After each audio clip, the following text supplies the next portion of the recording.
বাংলাভাষী পরিযায়ী শ্রমিকদের হেনস্থার প্রতিবাদে সিটুর ডাকে উলুবেড়িয়ায় এসডি অফিস অভিযান। ভারতের বিভিন্ন রাজ্যে হেনস্থার শিকার হচ্ছেন বাঙালি পরিযায়ী শ্রমিকরা।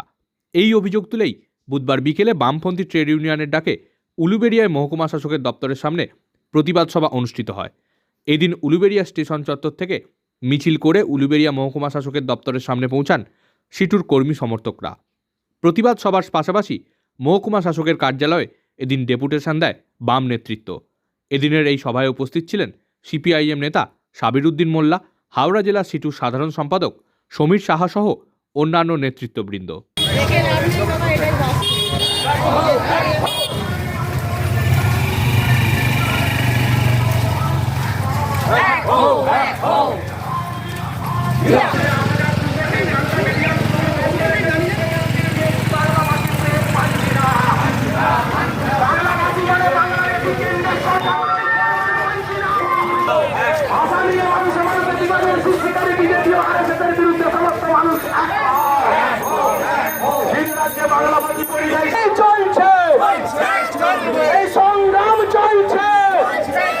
লক্ষ লক্ষ বেকার ছেলে রাজ্যে কাজ না পেয়ে ভিন রাজ্যে পরিযায়ী শ্রমিকের কাজ করতে বাধ্য হচ্ছে কেন? রাজ্যের সরকার জবাব দাও।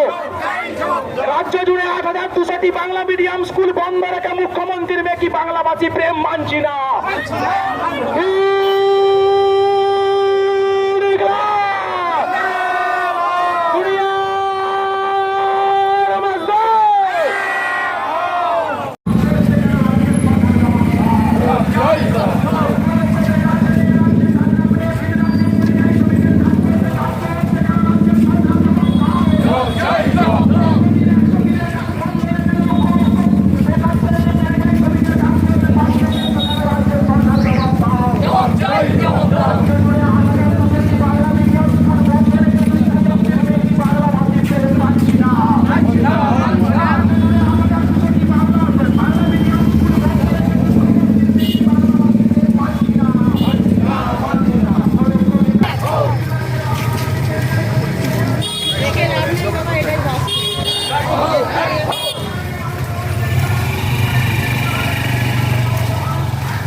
লক্ষ লক্ষ বেকার ছেলে রাজ্যে কাজ না পেয়ে ভিন রাজ্যে পরিযায়ী শ্রমিকের কাজ করতে বাধ্য।